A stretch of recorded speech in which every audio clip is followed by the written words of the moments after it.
Professor Wesley, thank you for your time as always. This brinksmanship is very serious. Putin putting on a show.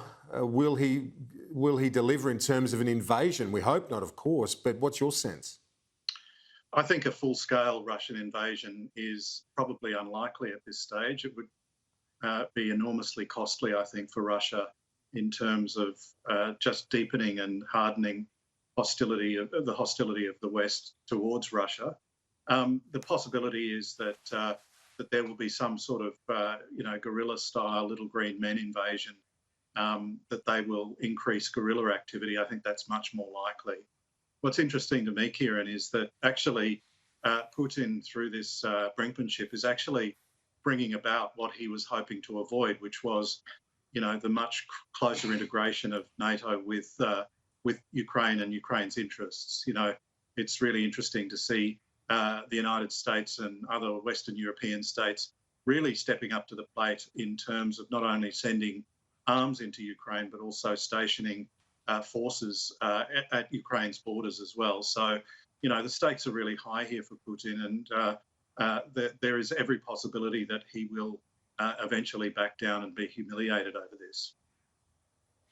When you look at the reasons behind it, what does Putin say is his motivation here? What was the catalyst? We know he has concerns, as you articulated there, that Ukraine is moving further into the arms of the West. But was there a moment? Was there a decision? What was it that brought on this latest build-up? Look, it's hard to point to a particular event that's occurred. What we do know is that ever since Putin has come to power in 2000, he has strongly believed that the West has diddled Russia, that the West has moved to increase its own influence within what he sees as Russia's sphere of influence, or its near abroad. So those are the states of the former Soviet Union that gained independence when the Soviet Union fell apart in 1991. Obviously, the three Baltic states have become members of NATO. That is irreversible now. But what he is really worried about is other countries like Ukraine, like Georgia, like Belarus joining NATO as well, which would really bring NATO, which he sees as a hostile presence, right up against Russia's borders. And so this is, I think, his attempt to decisively make sure that NATO does not expand any further. That's what he's asking for. He's asking for guarantees that Ukraine will never be part of NATO. I think the fact that he's made a blatant demand makes it extremely hard for the West to capitulate to him. And so I think he will be sorely disappointed. He will not get that guarantee. And if the West were to give that guarantee, it would be highly damaging to Western interests and to Western unity. I spoke to Ukraine's diplomatic representative in Australia yesterday, who was adamant that they would be fighting to the end in terms of defending their country. What's the overriding view in Ukraine? Is there a Russian element in terms of the population that are sympathetic towards Moscow, or is it all of that view that they want to defend their borders and stay removed from the powers of Putin? My understanding, Kieran, is that ethnic Russians that are heavily predominant in Western Ukraine and in the Crimea are pro-Russian, but ethnic Ukrainians who are overwhelmingly outside of those areas that are currently under some form of Russian control are becoming ever more anti-Russian, and that determination to fight, from what I've been reading about the situation, is hardening.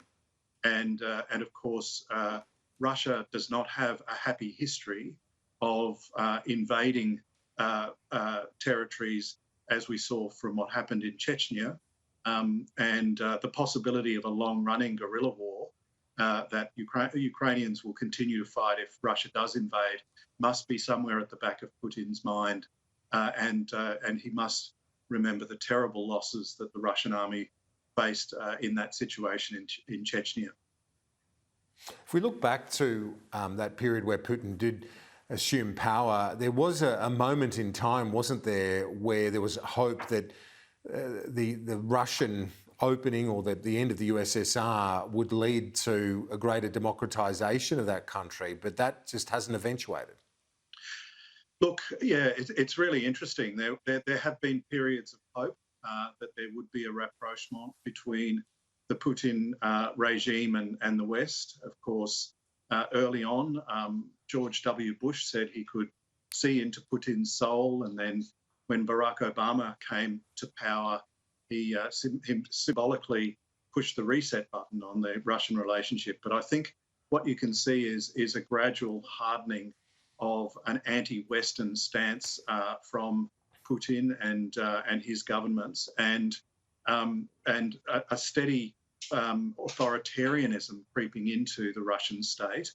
And while the trappings of democracy are there, certainly the elections that have been occurring have not been free and open and fair, given that so many opposition figures have either been killed or incarcerated or restricted in what they can do. Professor Michael Wesley, Deputy Vice-Chancellor International at the University of Melbourne, thank you for your insights as always. Talk to you soon.